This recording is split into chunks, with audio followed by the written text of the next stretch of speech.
Good morning, everybody. Welcome to Roll Call. Roll Call is a show where we go through all the latest trials and cases and investigations. And today we have a very special guest, Lauren Conlin. She is a journalist. She's a reporter. She does everything. She's got her own podcast. All the links are going to be given to you by Nightbot. You can follow her podcast. You can talk about it. She does pop culture and crime. Lauren, welcome to the show. It's good to see you. It's been a while. Thank you. Yeah, it's so good to see you. It's been about, what, 2 months since Hampton's Who Done It? Yeah, that was so fun. Can we go back? I really want to go again and actually Ye- spend time there. I was only there for a day. Yeah, it's gonna be back in April of 2025. So yeah, we'll all be back. Yes, I am so there. I am so there. I would recommend it to anybody who is a crime fan.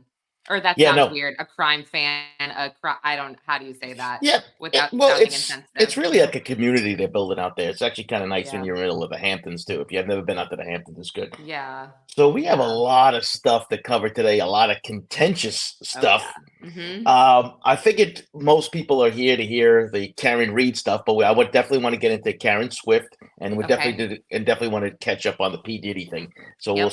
we'll save him for the end. So Okay. let's jump into Karen Reed. We know that both the Free Karen Reed group and the Anti Karen Reed group are just like have been off the charts, non-objective. I just wish that Yes. they'd be a little more objective in regards to certain things. Yes, I agree, and it's interesting that you can't say anything without being accused of perpetuating a conspiracy or accused of not caring about victims' families. This is something that people are digging other people's character based on a simple statement stating just something that the defense did or something that the prosecution said or did, but yeah, I think, Joe, I've been on a bunch of different shows this week. So I hate to sound like a talking head and repeat certain points, but I'm just assuming you have a different audience, hopefully. But I have been putting myself in the shoes of the jury at this point, and I've Yep. been speaking to many different experts who are also watching the trial from a law enforcement standpoint, from a trial attorney, from a prosecutor, from a defense attorney. And it's it seems to be leaning on the side of, look, we don't know if she's guilty, but what we do know is that the state is not exactly presenting their case very well. Yeah, I think Nice way of putting it. yeah, I saw on this one show, this one attorney, I forget his name. He said, I think this might be the first WTF verdict, which I thought was genius because, like, I mean, I think it was, what was it? Monday we were back, Tuesday we were back with the trial, Monday. There was no court yesterday. But I heard a lot of people say on Twitter and different outlets that this was a great day for the prosecution. And this was the day of the hair and the glass taillight and the two forensic scientists or pathologists and then Lieutenant Kevin O'Hara. And I was like, it was? I honestly want to understand how this hair that we can't identify as human, but was traveling back and forth from Dighton to Canton to, the Sally Port, how this is relevant, number one. And number two, how when, and again, I hope that Michael Proctor is going to take the stand. I want to know more about the collection of the taillight. That's what I want to know, because right now I went back and I watched an interview with Karen Reed's parents that you sent when her dad had, and this is echoed in the police reports, her car got towed at 412. It wasn't 416, it was 412 per the reports. They're saying it didn't get towed until later. So a lot of this is kind of confusing. I know a lot of witnesses on the stand have been like, no, the police got that wrong. I've never heard that so many times in my life before. And I follow trials. I'm not a trial expert. I guess I could be considered a trial junkie based on what we do. But it's confusing. So when we have an expert, and I was ready for these experts, I still find myself sitting here saying, well, I still see a lot of gray. The BAC, I'm sure she was drinking, but the fact that this expert said it was between 0.135 and 0.292, I'm like, I mean, that sounds insane. That sounds totally insane. That's a big discrepancy. So, yeah, I can get into specifics, but you tell me Yeah, no. what you want to cover, because I could go on and on. Well, I can tell you, out of all the trials I've either been involved with, Yeah. literally, or been watching now since I started doing, the talking head stuff, I have the least clarity on any case ever. I can't just sit there and say, well, this is it. The police have done a terrible job. The prosecutor has done a terrible job. I mean, Lolly, someone needs to like inject him with a cup of caffeine or something because he just puts you to sleep. And if he Yeah. thinks, and in the beginning, when I brought that out, when he came out with his opening statement where he was just reading from it, it's just like, oh my God, people are like, oh, give him a chance. He's going to do this. He's going to do that. He hasn't done anything like that. People are He, still saying that, Joe. They're still saying, give him a chance, day 20. So, what are we in, like 50 witnesses into this thing no, already? yeah, there's 33 witnesses left 30, on the 33 list. witnesses And left. I did speak to a trial attorney who thinks he may not use all 33 witnesses. At this point, I'm like, wait, how? I don't understand how. And it's the way I get it. The prosecutor's job, it's not as exciting as a cross-examination. However, when it's time for Adam Lally to cross-examine, I don't think he's going to be any better than he is now. I'm just going to put that out there. But no, this is the way he sets the scene for everything. I'm just like, we don't need to know that. We don't need to know that.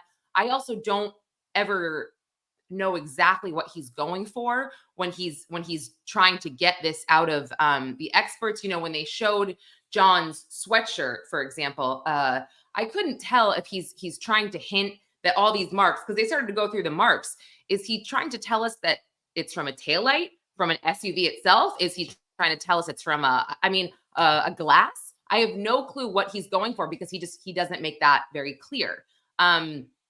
So I have to think at this point that maybe the jury is not as nuanced as we are, knowing sort of what we know. They've mentioned the dog quite a few times, defense, and so maybe that's in the jury's head. But think about it; they might not even be thinking dog because there's no quote dog DNA found on John. So maybe that's out of their head, and maybe they're just like, oh, I would just hope that they could see that sweatshirt doesn't, to me, necessarily look like it was part of a hit and run. You know what? And just really quick, a tail light is really hard to break, Joe. Am I right? I mean, you go and you wouldn't she know if she broke a tail light hitting a man, a human? That's hard to do. Well, I agree with you. However, if she is at that nearly 3.3 intoxication level, I mean, that's just about being unconscious. So, Yeah, right. and that video, that interview with the parents and her, Yeah. Hmm. I don't understand why Lolly didn't open up his opening statement with that interview, where the father is saying, "My daughter said, I think I hit something, Dad," or something like that. I Well, mean, he meant that she hit John's car, and I don't know if that's the way because I said that too. When I first saw that and I was starting to understand this case, I was like, wait a minute, why would they not be talking about that she said that? But then it was the way they let that kind of play out was that no, she hit John's car.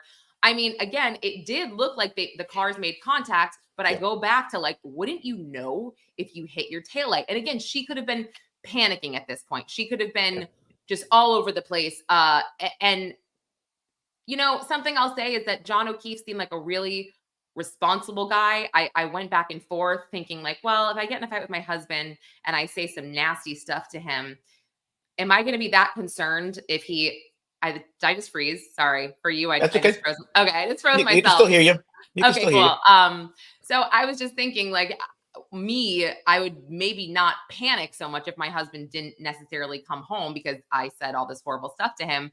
But he was responsible. He took care of his niece and nephew. So I think that's another reason she wasn't used to him not coming home. So that would be another reason why she panicked and why she just, wasn't thinking and freaked out. My God, should I refresh this? You can try. Go ahead. Let's do that. Hold on one second. Actually, maybe I shouldn't. It's like, I think it'll freeze if I try. Well, we can hear you. We know what you look like, so that's not a problem. Okay. Sorry Yeah, about that. that's okay. We'll keep on Maybe, talking. you know what? Maybe I'll stop the camera for a minute and then, yeah. So weird. Why does this happen? Mm, yeah, this is strange. I guess I'll just be frozen for now. Okay. Like I said, we can hear you, so that's not a problem. I mean, that's a memeable face, Joe. Well, It anyway, I really is mean, a memeable face. well, hey, listen. Um, when we're dealing with this case too, like I said, a lot of times people aren't waiting to hear things to come out in the trial, and Right. they have chosen or picked or cherry picked certain facts about the case, and then they stuck with it, and that's what they run with. And I'll give you, for instance, the belt. The belt became a big contentious argument, right? The belt is not there. They don't have the belt. They Yeah. show a picture and there's the belt. And now I get, well, where's the socks? Right. So Oh, yeah. it's always something else, right? So if you have a theory and that theory proves to be false, now all of a sudden we develop a new one. And that's not the way criminal investigations go. And listen, I've been from the Yeah. beginning, Lauren. The handling of this case by the police from beginning to near end now has been atrocious. I mean, this Kevin O'Hara guy, we lost him. Uh, I'll just keep on going. This Kevin O'Hara guy, who was supposed to be the specialist in having to deal with this stuff, I really wasn't impressed. I wasn't. I wasn't impressed the way this was handled. The police need to do a better job. I mean, there is so much training. There's so much things to do out there, and it's absolutely craziness. So I think I just saw here, Brad. Yes, there was a belt. They showed the pictures yesterday. The belt was in the photographs when they showed the pants that were in there. So yeah, Mike has sabotaged us again. But no, seriously, the cops have to. They own this one. They own this one. In this case, they did not give Lally a prosecutable case, as far as I'm concerned, and Lolly's done a terrible job with what he has, and it's just it's an absolute shame that, that we're even having to discuss this. And I've also said this before: they overcharged. They put this thing as their murder charge, and now they're trying. Now they really put themselves behind the eight ball in regards to that. And it's just something that is a shame, because if they would have gone with the lesser charges, I don't think we would have had a lot of these issues per se about having to deal with it.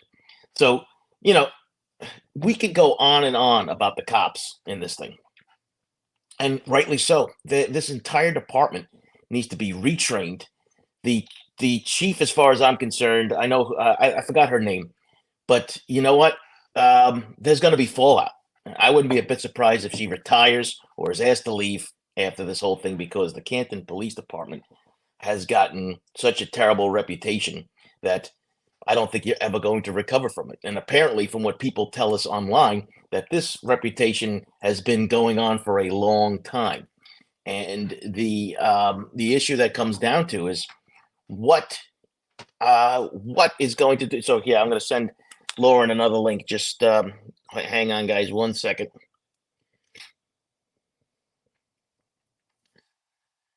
Sorry about that.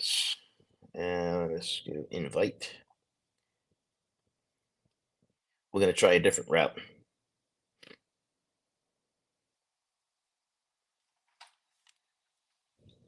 So yeah, the police department needs to go needs a clean bill of health after this. They need to get retrained. They need to have a situation where they don't rely on the state police in regards to doing all your crime scene work. I know that's the protocol, but when it's snowing, then they don't show up, and then you gotta get stuck doing it. This is what happens. So I don't understand why that you can't have a contingency plan. CH Joe troubleshooting on the fly. Yeah, I can't understand why they don't have. This is exactly what I'm talking about. CH, have a backup plan to be able to handle when things go wrong, because in policing, something always goes wrong. Period. Oh, this stupid thing. Something always goes wrong. I gotta sit on my hands because I'll be setting off all kinds of. Yeah, there it goes. All right, here's Lauren back. Here we go. Sorry. That's okay. I'm using my phone now. Okay. So I was just rambling on about the terrible police work and about how this entire department needs to be retrained and dealt with, because and it's crazy. Did you happen to hear what I said before I got kicked off? Now I don't know what you heard. that's okay. You can start it over. Okay, so I was talking about the fact that there's a fatality and the crime scene was not closed, and people were allowed to essentially traipse across the lawn. What, an hour after not only a body, but a body of a police officer was found. They're allowed to just, yeah, do whatever they want. And it's snowing. So who knows what evidence is buried. And then obviously, we don't have to go into detail. It's been gone into at nauseum about the solo cups, the leaf blowers, all of that stuff. But it's the point about the evidence not exactly being preserved properly. And John's sweatshirt. What took so long for that to be turned over? I'm confused at why that wasn't turned over until March 14th. That should have been turned over immediately once they cut it off his body. So it's very confusing as to who had that sweatshirt. Was it washed? I just have a lot of questions. And then going back to the forensic scientist who is swabbing multiple areas with one swab. And again, I'm not a scientist, I'm not a trial expert, but listening to this, I'm like, I don't know if that would Yeah. sufficient. You know? Well, let's break a couple of those things down. First of all, when you have a death case and the clothes that when the victim eventually either goes to the morgue or goes to the hospital, the detectives are supposed to be there, or a police officer is supposed to be there to collect the clothes. The clothes are collected the night of the event. Okay. Simple as that. And they're put in paper bags. They're put in evidence tape, which we know that the lieutenant doesn't know what evidence tape is. So Yeah. it gets, I don't care if they use masking tape at that point, right? Something to secure it so that you don't leave any little pieces of evidence. Maybe there's a fragment of who knows. So in this case, could have been plastic fragments from the tail light. But in certain cases, like in salts, hair follicles and skin things and the nails, right? And certain things. So everything's got to get wrapped up. And Yeah. then you take that into custody, and that gets vouchered. You, the police, are supposed to voucher that. That's evidence until the medical examiner says, listen, this is something that's maybe it was this or maybe it was that, and then it can be destroyed.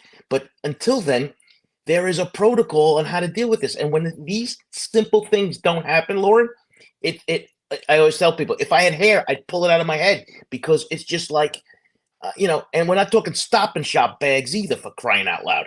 Oh my gosh. And right. And so just a quick story, but at CrimeCon, Brandy Churchwell, the 13th Juror podcast, hers brought her Stop and Shop back. Like I know. And it was just like, it was a moment that she was like, this is just such a true crime moment. But a lot of people were upset about that. They thought it was rude to the family. And I think I it was a play on the trial. It was an actual play on the piss poor police investigation. It wasn't, it had nothing to do with John O'Keefe or his family or anything like Yeah. that.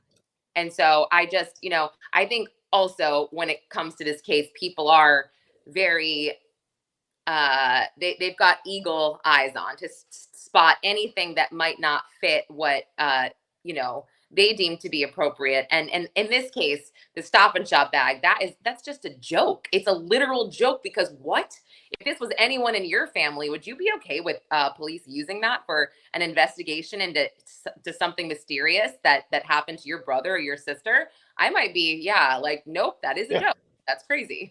Yeah, no, it's absolutely abysmal in regards to certain things, because here we are talking about it, right? So this is becoming the issue, and quite frankly, it should be, because in a criminal investigation, if you can't rely on the police in regarding how they handled evidence or how it was discovered, it's a big problem. So when Kevin O'Hara, I forgot his rank, but he's a lieutenant.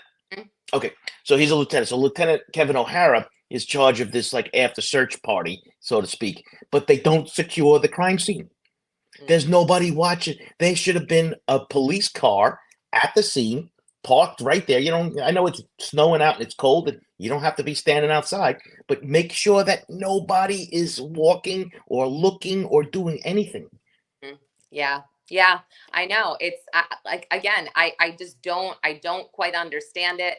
I the Michael Proctor, he has to testify, right? He's the lead investigator, but what is going to happen when he does? I mean, the cross is going to be so uncomfortable when it or he's going to be trained to be just like Jen McCabe and just make it completely well, again, that was painful as well, and I know why she did that. I mean, it was almost like she was on the stand, or the defendant here. So I feel like it's going to be the same thing with Michael Proctor, but I'm I'm waiting for that, and I can't imagine that they don't put him up there. I mean, I discussed this the other day, but then I was like, well, I don't know. Would he go up for the defense? No, he'd have to go up for I don't know.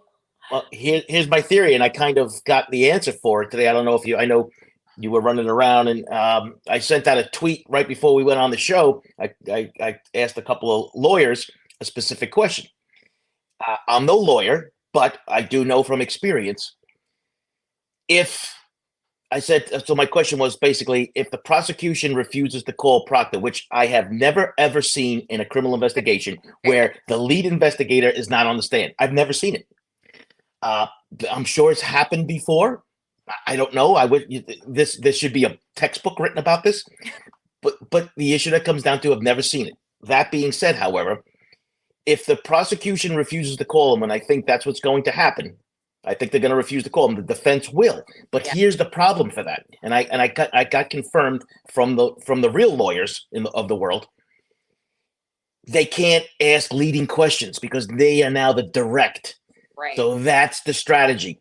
If Lolly really believes that Proctor is going to submarine his case, torpedo his case more than it already is, which I think that's exactly what's going to happen, right? So if he brings him on there and he asks all these ground ball questions and then they get the redirect, they could lead him into they could lead him to being the second gunman on the grassy knoll. I mean, that's basically what you're dealing with. Yeah, you're right. Wow. That's a great point. So truthfully, the defense, do they even bother calling him unless they have this really intense strategy to?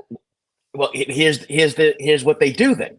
Yeah. So they call him in. They can ask direct questions, and then they will ask the judge to hold him as a hostile witness, which then opens them up. If the hostile witness label gets put on it, then they can go back to asking leading questions. So she's never gonna. I mean, are you kidding me? Have you seen? I think the other day she asked Lally, "Do you have an objection?" He's like, "Oh yeah, I do." I mean, that's like. Well, she's going to have to be really careful with that. And, and other people have said, well, he's just going to maybe just plead the fifth. Well, in policing, of course, you're still an American citizen. You could plead the fifth. But I can tell you right now, he's going to get fired from his job. It's as simple as that. Yeah. As a police officer, you're not pleading the fifth. There's no way that's happening. First of all, you are supposed to be talking about a case, not trying to save your own skin. Right. So this is a bad look. The whole thing is a bad look. I mean, and that's where I've been at with some of these witnesses, where the whole thing does seem like a bad look because what they're trying to get across here. And I've stated this before. If people have heard me talk about this case, I was not impressed with Lally's opening argument because I felt like he didn't prepare the jury and prepare us for what went down for literally the first 3 weeks of the trial, which was people on the stand really trying to distance themselves from John O'Keefe, from Karen, in the sense that, they felt like they were on the stand in the court of public opinion. And obviously, as part of the defense's theory, he didn't even warn them about that. If that was me, and again, I'm not a lawyer, but I think I would have said something like, what you're about to see here is a group of people that are innocent. They were just friends and they have been wrongly. I would put that out there. If you believe in conspiracies, if you believe that, John Benet Ramsey is Katy Perry, you'll believe this. He should have said something like that. Instead, he listed a bunch of names and, everybody was very confused. And same with, I know we're going to get into Karen Swift, but with the David Swift trial, his defense attorney was even like, or the prosecution, sorry, they were like, look, we don't really have a whole lot of evidence here, a whole lot of DNA evidence here. And so he's preparing them, right? You almost want to trust him and say, okay, this is what we're getting. Lally never, in my opinion, established that trust with the jury because he does. It's almost like, do you even know your pecking order here? Do you even have a strategy of how you're, because if that was me, I would have probably opened up with some of the experts over the witnesses, right? I would have been like, look, here we go. If you want this, look at the tail light, look at this, and then people can make their own decisions. Instead, you've got these witnesses that appear to be hostile, not necessarily answering all of your questions, who also, mind you, have perpetuated the defense's theory by crying on the stand. And same with Brian Higgins. These text messages, in my Oh opinion, my were God. very cringy and hard to listen to and be in that courtroom. I was just like, well, if John saw these, maybe a fight ensued. That's where my brain went. But again, Yeah. I a bit more nuanced in this than probably the jurors. So yeah, I just felt like I didn't have a great trust established here. Well, yeah, and you bring up a bunch of points here that, first of all, is all about how it sits with the jury. I know you said that earlier, and that's something that everybody needs to think about. Uh, Listen, Lolly, I don't think has made any impressions with the jury for positive things. Every witness he seems to put on there seems to be positive for the defense, and it just keeps on going like that. And on the Karen Reed side, she's not a likable person. Laughing and smiling and stuff like that, and hugging. Boy, oh boy. I mean, so there's a lot of different things at play here. And remember, this is all how it doesn't matter what I think, doesn't matter what you think, Laura, doesn't matter what, user 12345 thinks on Twitter. It's going to be what those 12 jurors think. You're right. And I don't think the jurors see, because in the courtroom, she doesn't appear to be as jovial as she does outside the courtroom, kind of like waving to people and like whatever.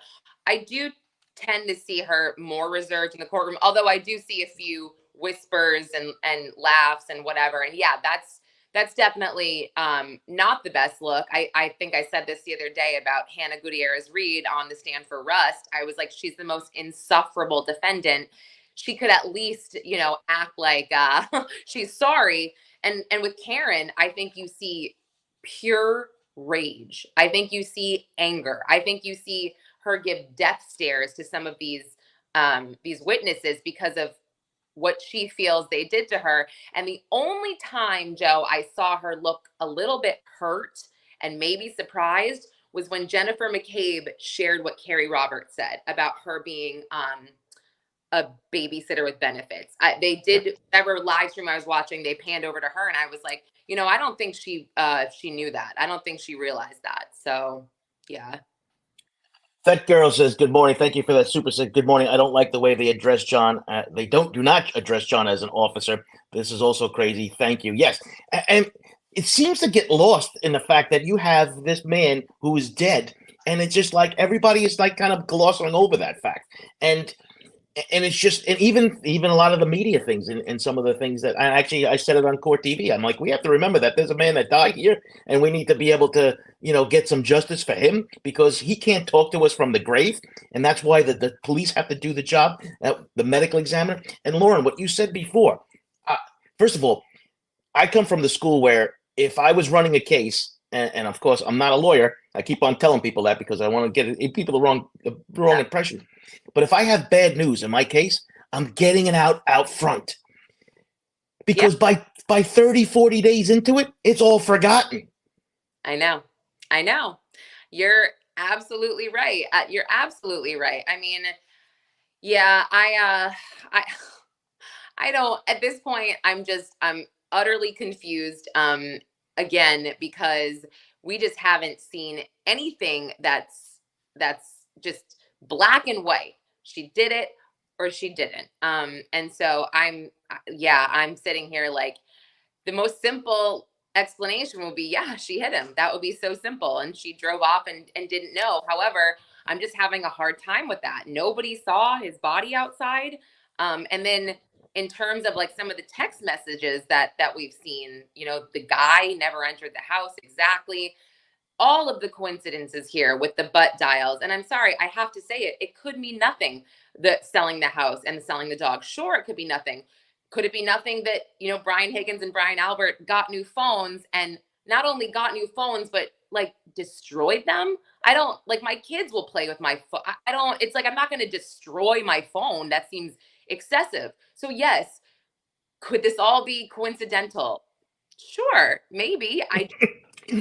Like, no, like, I'm not gonna say no, but Lauren, I say it all the time. When it comes to criminal investigations, there are no coincidences. There are no coincidences. and that is what I've also heard. But again, I'm going back to like being a reasonable person where it's like, she seemed that would be the only logical, but I just can't. I could never put someone in jail for murder for life based on based on what I've seen so far. And this has been talked about a lot, but Jen McCabe and that Google search at 2:27 a.m. and the fact that she deleted it, but the fact that Celebrite is supposed to come and testify, I guess on behalf of the defense at this point, when they Yep. usually testify for the prosecution, I is know. nutty. That is also beyond. And yeah, and then I don't know if you brought this up, but there was no chain of custody with the swabs and the hair and all of that evidence. Did you know that? There's nothing. There's Okay. no letter of transmittal. There's nothing, right? So this whole chain of custody thing, it was one of my quiz questions. Okay. I do a quiz on my community tab. I do a quiz question every day that deals with forensics and criminal investigations, and I always try to hit on some of the things that are happening in the trials that people are watching. And I did a chain of custody one a little while back because it is the most important aspect of dealing with, right? So yes, the crime scene, processing it, finding the evidence, putting it in the right packaging, right? Yeah. You could do all that, but if you screw up the chain of custody, it's all gone. It's as simple as that. If you can't tell me who had the evidence, when they had it, who tested it, what did they test, how much did they test, did they take a sample out of it, did they do any of these things? And quite frankly, when I heard that they used one swab for several things, I nearly lost it, right? So this is where you kind of say to yourself, it's 2024, guys, and you still don't know. Yeah, Mia Beto says leaf blowers. Yeah, all other issue, but the how do you, in 2024? How do you not know you can't use the same Q-tip? Let's It's on the same thing. I literally tweeted that because I said so I have the trial on like while I work in the background, and I actually took my phone and tweeted. Did I just hear that she used one swab? Because I have such a hard time rewinding that I do it later. And so I was like, did I hear that? And somebody else was like, yes, you heard that. And I was Yeah, like, no, oh, you heard it correctly. I mean, it's just also the fact like, do we see any police officers at the trial? Do we see anyone supporting him? There's another thing I thought about where it's like, are people taking the sides of Brian Albert and his community and the fact that he's involved with this and very prominent in the community? Are they nervous for whatever reason? I'm not accusing them of anything. I'm just saying, where are all of the Boston police officers sitting in that courtroom saying, I want justice for my fellow brother. I want justice for my brother in blue.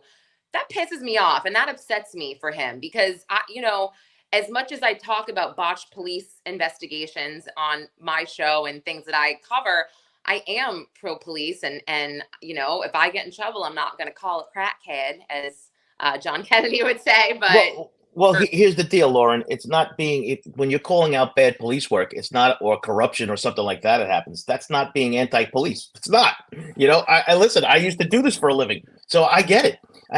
The police are responsible to making sure this is done right. And in 2024, I still can't believe that we're even talking about some of these things. But when you have an issue where the police are now part of are defending themselves, trying to figure this out, your case is lost.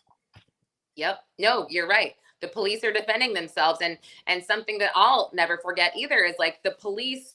I think it was Officer Seraph who was around body. That guy.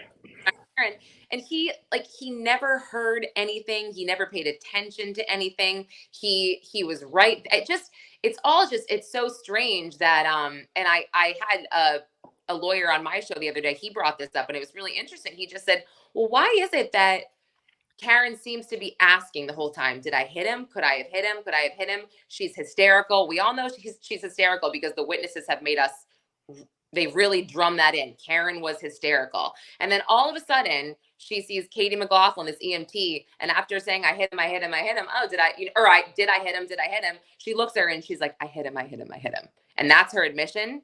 All of a sudden, after asking questions, then she just girl and just decides that she's going to admit to whatever. It seems weird. And then going back to Jennifer McCabe's testimony to the prosecution and then to Alan Jackson, she had two different stories there. She had claimed that she thought that she said it to, it was a police officer. I don't know which one. Oh, well, it was an EMT, actually. I think it was an EMT. And then the whole 200 pages of grand jury testimony where 11 times she brought up that Karen asked, did she hit him? And not once did she say, I hit him. So it wasn't documented, even if it was. And going back to why would the police not document that your law enforcement, isn't that your confession right there? I hit him. You wouldn't. Well, we call it an admission first, right? So, but a spontaneous utterance. And this is something that we trade. You brought up the magic name with Seraph, my buddy Mike, who does the roll calls with me on Friday. We've torn this guy apart. So he's probably going nuts right now, sitting in front of the computer. But here's the thing: if it's not documented, it wasn't done. I mean, we drilled this into detectives' heads years ago, 20 years ago plus. Document. If it's not documented, it wasn't done. Because if you go on the stand and say, well, this is what I have, well, the defense is going to say, well, where is it? It didn't happen. And you look like an idiot. And it's just, all you need to do is get burned once. I can guarantee you that there will be some changes in the way that the police in Canton do their jobs after watching this, because they are getting abused on the stand. Yeah, 100%. 100%. And, this is tied in with the Sandra Birchmore case with Stoughton. So, or how do you pronounce that? Stoughton? Yeah. Stoughton, I think. But yeah, I mean, and it's just funny because right before I started following Karen Reed, I started listening to that, what's that podcast? I forget the case of, oh my gosh, I'm blanking on it, but it's the guy that actually killed his wife, but he blamed this black guy that lived in a bad neighborhood in Boston, and then the guy ended up killing himself. It's going to drive me insane. Of course, I'm using my phone, but yeah, it's just more police corruption in Boston. Yeah, a lot of people have sent me this. One of your viewers helped me out with this. It's going to drive me insane. What am I thinking of? Like the Chuck. His name was Chuck. Killed his wife. So we got Stoughton. That's a Stoton, Stoughton. Stoughton. And I'm from New Hampshire. I should know that. Chuck? But, Charles Stewart? Yes, thank you. Charles Stewart. That's steel guitar. Yes. Steel guitar gets the yes. Thank you. Cupid doll today. Thank you. Yes. Yep, there we go. Everybody knows that. So yeah, I had just come fresh off that, and I'm like, man, they had this Boston cop on that was just like, he was brutal. He admitted to being racist, and I was like, oh my gosh. But so here, Brenda Redmond says, why do they give you such tiny notebooks? Because they could fit in your back pocket. That's why. That's funny. So the reporter's notebook, yeah, so it could fit in your back pocket, and then you can't say, well, I don't have room for you. You try to stick one of those steno pads in your pocket, it won't happen. But yeah, no, listen, the police department up there needs a lot of training, and you know what? They're probably not alone. It's just that this is being advertised on TV, but there are probably many police departments just like them out there, and that's the scary part. Because until you have a case like this, but we were talking about the court, right? How you didn't see any cops in uniform, whatever. Yeah, the judge had banned them, and I know they had moved to a smaller room so that the jury couldn't be seen with the cameras and stuff like that. But listen, I've said this before, and I've gotten pushback or hate from it, but I really don't care. But I think it was the object was to keep a uniform presence out of the courtroom to sway the jury, and I think that's part of the whole thing, that they didn't want that to happen. But there's not a motion for that, is there? There wasn't like the judge said no uniforms, and because the thing was free Karen Reed. Okay.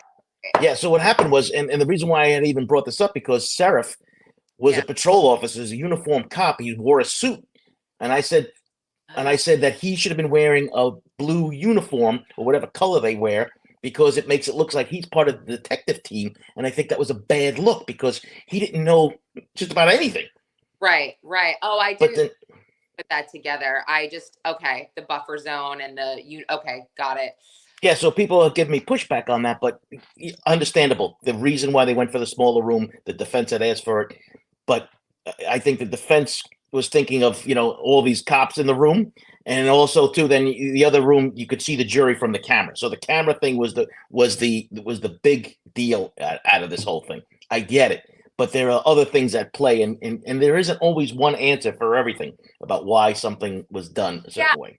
Feel like somebody there, a reporter there, would have shared, like, they would sleuth out cops that were there, maybe in plain clothes, but I just haven't heard anything about that. So maybe I will inquire about that. So Yeah, no, it is what it is. Like I said, that's just my opinion, right? And people, my opinion can be wrong, of course. It's just an opinion. But when you think about it, it makes sense, though, too. you have your own opinion? Yeah, apparently you're not allowed to, Of course not. How dare you? Yeah. Yeah, how dare I? Like I said, I can't wait to get on Twitter to see what everybody has to say about us. Gina Gomez, thank you very much. She says Proctor will plead the fifth and will be fine. He's got friends in high places. Justice for John. Thanks, Joe and Lauren. Gina, I hope you're wrong on that, because if he pleads the fifth, it's a real bad look for law enforcement, and I think law enforcement is getting beaten up about this all along, and I don't think that that would be a good outcome. And if this whole thing about friends in high places, whatever, I mean, listen, we know the feds are always lurking here. We still haven't heard what's in those extra 300 pages from the feds. I know. And I think that's where their accident recon specialist is going to come out and state I'm certain that I read that they did an accident recon. I'm also just going back to that. That's another thing that it's like, once as a law enforcement, once you hear that a vehicle is involved, wouldn't that be a signal to get an accident recon completed, get a computer signed drawing? Like, wouldn't that be? And none of that was done initially upon Karen's arrest, which is also crazy, because you're arresting somebody based on the question mark, I guess. Did I hit him? Right. Well, here's the thing about that. So people say, well, the weather and this and that, they didn't show up. Because remember, they were supposed to the state police were supposed to show up and do the crime scene too, which they don't because of the weather issue. So, but here's the deal. Park a car, wait for the storm to pass, and then do the whole thing. It's as simple as that. Someone died. How many more times do we have to say that? It's a fatality. You shouldn't treat this crime scene like you would treat a robbery or someone's dead. That's what I don't get. And it's so lazy, so lazy. Like I said, if it was me as a supervisor, I would have parked the car there and said, stay warm, but nothing happens to the scene until the morning, till the storm passes, and then we're going to bring everybody back. So we're not even going to process the scene. We're not touching anything. We'll wait for the state police to come and do this. Yep. What was the rush at that point in the middle of the night during a snowstorm to try to collect things? At this point, yeah, I understand. Well, the snow is coming down. You could lose things. No, eventually the snow is going to go away. Mm-hmm. And if you have pieces of plastic, they'll still be there. Yeah. Let's not get hysterical here. But the issue that comes down to is I don't like it. But here we are at 43 minutes into this. That went by fast so far. Sorry for my mishap. My whole computer behind you is frozen right now. It's going to be great to. There's no apology necessary. We're talking to Lauren Conlin. We have about 350 people in the room right now, so we're going to finish up with Karen Reed, and we're going to switch to the other Karen. We'll save P Diddy for the last, because if we run out of time for him, his time is almost out anyway, as far as I'm concerned. But Karen Swift. Yes. This case, to me, is a unfortunate good example of domestic violence, stalking, power, control, everything. So what the clarity I don't have in Karen Reed case, I have plenty of clarity in here. However, physical evidence is lacking. There is everything is circumstantial evidence, and people say, well, you can't convict anybody on circumstantial. Oh, no, you can. Scott Peterson is all circumstantial. So that's a great example, but his is overwhelming circumstantial. So with David Swift, they're doing deliberations this morning. I believe it began at 8:30. There are closing statements and then deliberations. And this is just, It's so vastly different, Reed and Swift, because this trial started like last week, I want to say, the Karen Swift trial, and it's essentially over. But Yeah. And you're talking about a 12-year-old cold case too. This isn't something that just happened. This is a 12-year-old cold case. 100%. And unfortunately,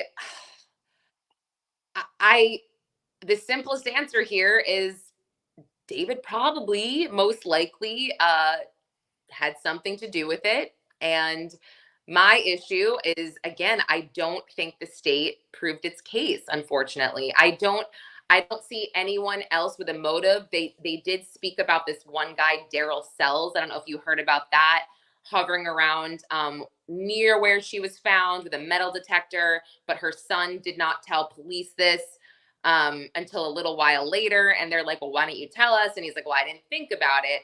Also, he spoke about a man by Karen's car when it broke down, and they walked by it. This is another witness, and they said, "Is everything okay?" And they said this guy put a gun on the hood of the car, but that story didn't match with another witness. So that super confusing. Yeah. In terms of DNA, they didn't have any DNA evidence. His DNA was not found on the panties that Karen was wearing, not found on her phone, not, I think there was very limited DNA found on her car.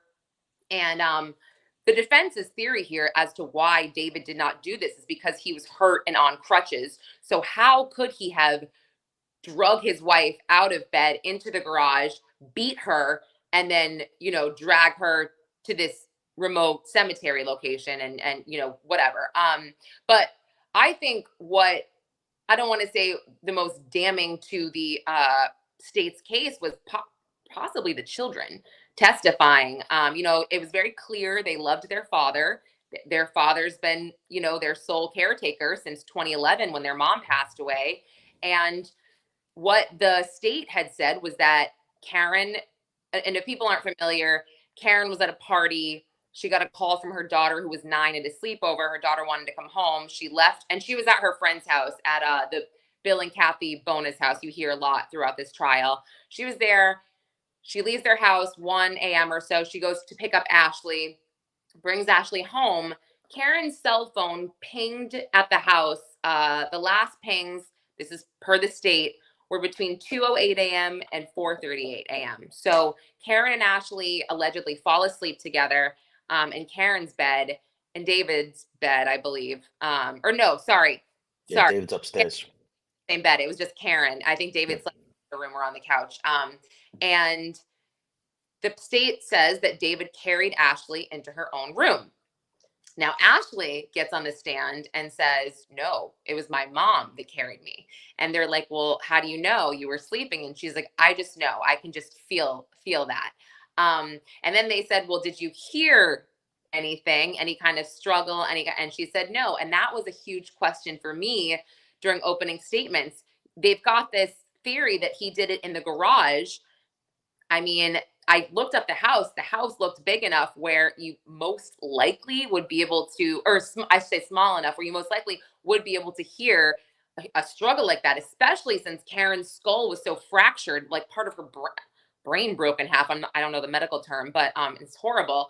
But she didn't hear anything. She didn't see anything. There was no extra bleach necessarily found in the garage. They did have a lot of buckets of bleach because of their pool. So that was big for me. But one thing I'll say is that I and my husband, we carry my daughter into bed a lot when she falls asleep in our room or whatever. She's 8. She doesn't know who the hell carried her. So I think that's weird that she said that. But I think the whole thing is here, you've got a case of controlling husband, most likely abusive, most likely narcissistic. They already got divorced. When they got divorced, he had an or no, this is before they got divorced. He had an affair when they were still married and had a baby with another woman. This marriage was just damaged from the start. it's confusing. I didn't see enough evidence presented, so I think they might have a hard time delivering. Well, I mean, they have plenty of circumstantial evidence, right? There's plenty of circumstantial, right? Within 24 hours that she's missing, he's making 280 matches on, on dating sites, right? So that's the whole thing. But here's my answer to that, and this is the defense's. They haven't said it yet, but I guess my answer to that is they've already been separated once. They were divorced once. They get back together, which is an important aspect of this. He cheated on her the first time. She cheated on him the second time. They are living in separate sections of the house. He's upstairs. She's downstairs. So, I mean, as a defense attorney, I think you can make that stuff go away. But the medical examiner gave a master class on death investigations and about how the ME system works and all the other stuff. It was fantastic. I kept the link because I'm gonna make my students watch it because it was that good. But here's the problem. And I'm not going to get so graphic in there, but how he described those injuries that she received to her head, not to have evidence, and the police think that this happened in the garage. Yeah. And not be able to find any of that, it's a huge problem. Right. And that's exactly where my head went. Her head injury was so severe that, and again, I don't know the termination exactly, but it broke a part of her brain, literally. Yeah. And so I'm like, you're telling me that, and I can only imagine the sound that would come out of a human. It just, for her children not to hear that, and maybe they're very heavy sleepers, but yeah, it's a tough one. It's really a tough one, and I have issue, I guess, with, I've had not the best experience in investigating cases in Tennessee when it comes to the police. I tend to think that they do, or from what I've experienced, their police work is not thorough. And so the fact that her body was only 2 miles away and it took and it wasn't even buried. I mean, you realize that it wasn't even and left in a cemetery. Yeah. And it's like, really? You don't, you've got the car, it's 2 miles. I mean, there was a tack in the car too. So that was I think I don't know if they tested that, but there's no DNA on that either. The tack that was specifically put in the car to deflate her tire. It's just, again, I need more DNA evidence. David probably did it. I hate, but I just don't. I think the police took way too long to investigate this, and it's unfortunately, I don't know. I don't. Yeah. I think I think that's gonna be a WTF verdict too when it comes down to is because, like I said, there's plenty of circumstantial evidence. He's got the means, opportunity, and motive. The prosecutor did like kind of poo-poo that whole knee injury as being a staged incident that happens at work or whatever. We don't know. I mean, we'll pull the emergency room doctor in there then and let him or her tell us exactly what the extent of the injury is. Show us the X-rays or whatever you did to do this. I mean, some of the missteps. And so if you're going to say that this guy faked the injury, then you better bring somebody in there to say, yeah, this is not an injury. I didn't even think about that. They're claiming he faked it, but they didn't. But the defense didn't bring in any sort of doctor. Right. I mean, unless I missed it, right? And I could have, because I've been going down the Rex Heuermann rabbit hole the last couple of days. And that's why I put that on Twitter too. I said, listen, full disclosure, I haven't caught up on everything. And I asked the question, and of course, I got attacked every which way but Sunday because what are you assuming here? I'm not assuming anything. I asked the damn question, right? So just just answer the question. If you don't know, go away. I mean, that's just.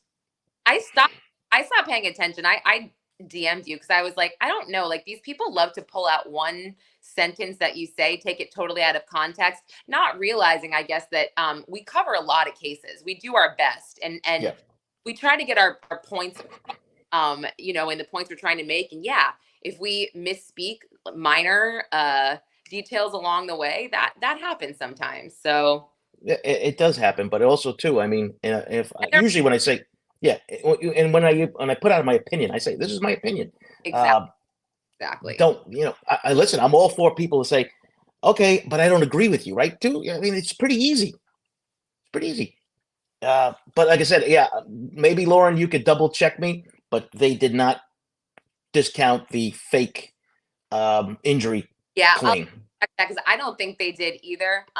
They really did focus on, I mean, I wasn't impressed with some of the experts. I wasn't impressed. I guess I didn't understand how her phone, that the prosecution saying, well, her phone stopped at 4:38, the defense is saying it stopped after 5. And that is what always confuses me here, is the different tech experts, where it's like, which is it? You both are sound very smart, and I want to believe both of you, but I just don't know which one makes more sense. Yes, no, absolutely. Yeah. So we have 5 minutes left. Let's just do a quick P Diddy thing. Federal grand jury on the horizon. The rumor is. I think that's not a stretch. I think was always the plan. They did all their searches. They got all their evidence, and now you put it in front of a grand jury. I don't see what the cloak and dagger stuff is. Yeah, I don't know exactly what the cloak and dagger stuff is. I just know that Diddy is his attorneys are grasping here. So for some of the lawsuits, like Joy Dickerson Neal, they filed motions to get certain parts of that lawsuit dismissed, in stating that one of the defendants is listed as Bad Boy Records. This alleged assault happened in 91 or 92. Well, Bad Boy wasn't formed until 1993. So they're not a defendant. Get that off. Okay, cool. Sean Puffy Combs is, so, and then there's something about, they want the revenge porn and sex trafficking allegation to be dismissed as well, or charge to be dismissed, because that wasn't a law back in 1991. So it's like, cool, but you know what was? Sexual assault, rape. So I think that they're grasping. They're literally grasping here. And I'm waiting, because I just don't see this defense as a money grab holding up after the video that we saw. And I have to think that Diddy is almost like, I'm not saying he killed anyone. I'm just making the comparison psychologically to a possible serial killer who likes to watch and go back and see what he did to his victims, like Diddy. I mean, I have a feeling he has a lot of this on camera. It's in the lawsuits, everything that he recorded. I mean, Cassie talks about him recording her doing these freak offs when he was forcing her to have sex with sex workers, and then right in the middle of it, he'd be all effed up on drugs and alcohol. She has pages where she would say he would just come up in front of the sex worker and punch her in the face and then kick her in the stomach. So I'm hoping he was dumb enough to keep these on his hard drive. And I have a feeling. I think he did. I think he did. That's why they went and they went specifically for all those items. And so yeah, P Diddy Combs is, and yesterday, I think it was, or 2 days ago, he sold his majority share. He's doing things now that, scorched earth kind of thing. He's selling everything off. I think he knows the gig is up, and I think he knows what's happening, and that he's going to, try to, I guess, hide the money or give it to his kids or what have you, before everything gets seized, because that's exactly where this is headed. But the video of him beating her up on the camera, on the the video at the hotel, and then her story about, punching people, punching her in the midst of all these other romps. I mean, I know what's going to be really also just sad to see is, and you've also seen it, his bodyguards are coming forward, his employees. Cassie details these security guards. At one point, she gets in a SUV with him after a club, and he starts stomping her head in the corner. Like, he's on one side, kicking her, stomping her head, and the security guard has to get out and physically remove him. But does he do anything after that? No, absolutely not. I mean, and then Diddy the next day sees Cassie, and he's like, we're going to see my son. You have to put makeup on. My son can't see you like that. And it's like, this is at the hands of you. So I think we're going to see a lot of these other people come out. Oh, yeah. And they already have. We're not doing anything. It's when you get that subpoena to show up at the feds and talk, they're going to talk, because this is not some local police department where you're going to, get your, this is who I am. The feds don't care who you are. You are looking at 23 years to life. You're not getting out in 5. You're getting 20. If you get 23 years, you're getting it. And that's the leverage that the feds have. And that's why I always say, if you could bring in the feds in any of your cases, you do so. That's why a TV kind of like, oh, no, the feds come in, we take over. Yeah, that's all nonsense. Yeah. You invite the feds in because you want them for their leverage, their pocketbook, and everything else that goes along with it, and their technology. So the final 2 minutes, I'm going to throw a couple of quick questions at you. Does Karen Reed testify in her own defense? Yes or no? No. I agree. Yeah, I think it would be absolutely foolish at this point to put her on the stand. Up by putting her on Nightline in the first place, or letting her on the steps say, "We all know who." I'm like, stop crowdsourcing. Yeah. But yeah, no. Yeah, people have. Does Proctor show up for the prosecution or the defense? Oh God, this is so hard. I guess the defense, based on what you Yeah. said, Yeah, I think that's the way it goes. gotta be. Right now, I'm looking at, and I won't put you on the spot, but I'm looking at a either a hung jury or a not guilty thing so far with the Karen Reed thing. It's as simple as that. Wait, I just thought of something else. What if the prosecution calls him because it looks bad not to call your lead detective, but he calls him because he knows that Auntie Bev is going to just object or sustain every single objection when it comes to Jackson and Yannetti. I don't know. Maybe. Well, if that's his thing, he also has to be aware. Then, like I said before, about then the redirect becomes the leading questions where they're going to narrow him down, like I did to you with the yes or no answers. You see how uncomfortable you got? I did that for a reason. I did that for a reason because here we are, not on trial for our lives. Right. And I asked, I say, no, you have to answer yes or no. You went like this because once you're forced to do that, it's a game changer. Yeah, that's a great point. And to your point, I think it's either hung jury. I think it could be a mistrial. I mean, do you think after the state presents its case that the defense is going to motion to dismiss? I mean, I think that Yeah. I think they could do that too, but there's no way in absolute hell that Canoni would ever dismiss. I feel like no way. She won't. She won't. But it happened in the Swift trial. As soon as that happened, Gina Gomez, thank you again for that. Keep up the great work. Yeah, we're going to try, Gina. We're doing our best here. Laura, let everybody know. Tell them where. Even though we have the Nightbot telling us everywhere, tell us what you're doing, where they can find you, your podcast, and everything. Yeah, so you can find me on Twitter at Conlin_Lauren. I'm on Instagram, Lauren Emily Conlin. TikTok, Lauren Conlin 4. My website is popcrime.tv, and my podcast, The Outlier Podcast, and Corruption, What Happened to Grant Solomon. They're available everywhere. And you can catch me reporting on Nancy Grace. And yeah. Very good.